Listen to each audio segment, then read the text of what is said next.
Ang buwan po nung nag-assume ako nung 2014, ang tanging si Vice Presidente Sara Duterte lang po yung Bakit, Mr. Witness? Bakit Vice President Sara Duterte lang ang...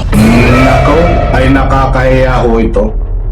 Itong si Sara Sayad Lustay Duterte, sapagkat lumabas ho sa tamang pagsusuri na siya lang ang naging Vice Presidente ng Republika ng Pilipinas na nagnakaw di umano ng pera ng taong bayan. Nakakahiya ka. Alright, welcome back to my YouTube channel. I'm Andy's Vlog. Nako, ay baka ho hindi ho kayo makapaniwala. Alam kong iyakan na naman dito ang mga DDS dahil ayon ho sa kumpirmasyon, itinuro pinangalanan si Sayad Lustay. Natatangi ho, siya lang mag-isa ang natatanging nagnakaw di umano ng pera ng taong bayan na pinadaan sa confidential fund.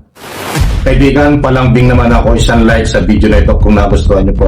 Please subscribe my YouTube channel. Mainit-init pa. Nalalabas pa lang hong mainit na balita. Ito po ay kumpirmasyon mismo ng mga kinaukulan na siya ang tumingin, siya ang nagsuri.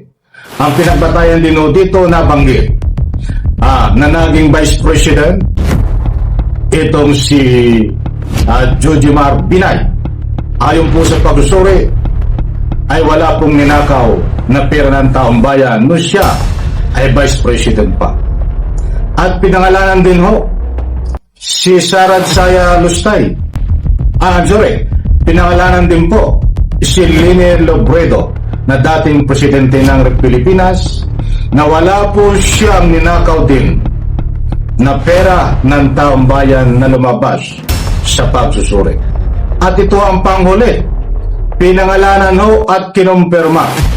Kakaiba at natatangi nag-iisang Vice Presidente kasalukuyan ng Republika ng Pilipinas na siya lang ang nagnakaw ng pera ng taong bayan di umano na naging Vice President ng Republika ng Pilipinas kasama yung mga nabanggit kong pangalan.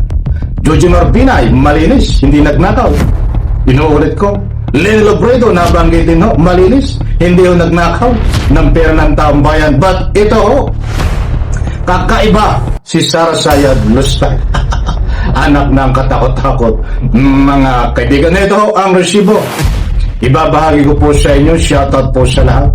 Pakinggan po natin, talagang naiiba si Sayad Lustay. Bakit naiiba? Sa dami na naging Vice President silang ho, ang kakaiba, nag-iisang nagnakaw ng pera ng taong bayan. Di umano, di ba nakakaiba? Kakaiba? Ano pang kakaiba? Di ba nakakahiya? Diyos ko po, Rode Santisha. Ito, Ang naging mga Vice Presidente po since I assume with ICPAO in 2014 ay sa ating Vice President Binay at si dating Vice President Lene Robredo at yung ating incumbent Vice President po na si Sara Duterte. So, tatlong Vice President, Vice President Binay, Vice President Robredo, at Vice President Sara Duterte. Sino-sino sa kanila ang inaudit mo tungkol sa confidential funds? Ang buwan po nung nag-assume ako nung 2014, ang tanging si Vice Presidente Sara Duterte lang po yung aking na-audit na may confidential fund. Bakit, Mr. Witness? Bakit Vice President Sara Duterte lang ang inaudit mo ng confidential funds? Dahil po, since ang nag-assume po ako ng 2014 sa ICPAO, wala pong naging appropriation for confidential funds si dating Vice President Binay at si dating Vice President Robredo. Tanging si Vice President Sara Duterte lang po yung nagkaroon ng appropriation for the confidential funds. And in this... nako, maliwanag ko mga kaibigan. Ay pasensya na, medyo against the light yung pinapakita ko po sa inyong video. Medyo blurred napagtyagaan nyo na lang muna. Yan po yung naganap dyan po sa impeachment na kinumpirma ko dito na tanging si Vice Presidente lang na naging Vice President na nabanggit ang tumanggap po at nagkaroon ng confidential funds na ninakaw di umano mga kaibigan. Ulitin ko po para sa lubos niyo po ang pangunawa. Ito.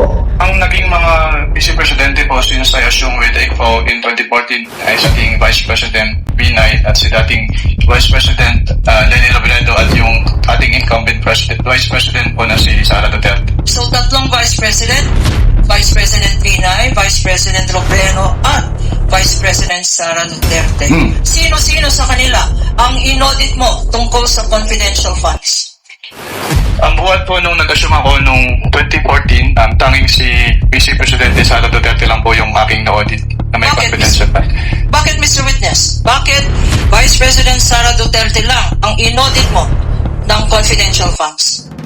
Dahil po, since nag-assume po ako ng 2014 sa ICPAW, wala pong naging appropriation for confidential funds si dating Vice President Binay at si dating Vice President Robredo. Tanging si Vice President Sara Duterte lang po yung nagkaroon ng appropriation for the confidential funds. Nako! And in the same period of time, Tanging si Vice Presidente lang Sara Sayad Lustay ang nagkaroon po ng confidential funds na ninakaw di umano ni Sara Sayad Lustay. Ito po, ituloy natin. 2014 to 2024, kasama ba sa mga national agencies na minention mo ang Department of Education? Yes, ma'am. And during this period, 2014 to 2024, sino-sino ang mga secretaries ng Department of Education? Sa pagkakalala ko po, ang mga naging DepEd secretaries po ay dating Secretary Luistro, dating Secretary Briones at ang ating Vice Presidente in her concurrent capacity as the DepEd Secretary during that time po. At sino sa tatlong ito, sino-sino sa mga secretary ng DepEd ang inaudit mo for confidential funds? Tanging si Vice Presidente Sara Duterte lang po as the DepEd Secretary. Bakit, Mr. Witness? Dahil siya lang po yung naging DepEd Secretary na nagkaroon ng confidential funds ang DepEd. Nako, ay matindi oh. Matinding pagsiwalat. Yan po yung buwan, mga kaibigan, yung naganap po sa impeachment kanina. Mainit pong tinalakay. Umarap po ang witness. Yan po nga nakita nyo sa video, pasensya na ho kung medyo blurred dahil against the light dito sa aking studio na kinatatayuan. Hindi pa kasi tapos to. Hindi pa kompleto ng lights. Ayan yung matapos para makapagdating sa inyo ng magandang video pag pinipresent ko po na nakaganon mga kaibigan. Kasi against the light siya. Yan. Against the light. Medyo malabo. Heto, hindi po tayo nagpapakalat ng mga fake news dito. Dahil yan pong ipinakita ko sa inyong video na naganap kanina diyan po sa hearing.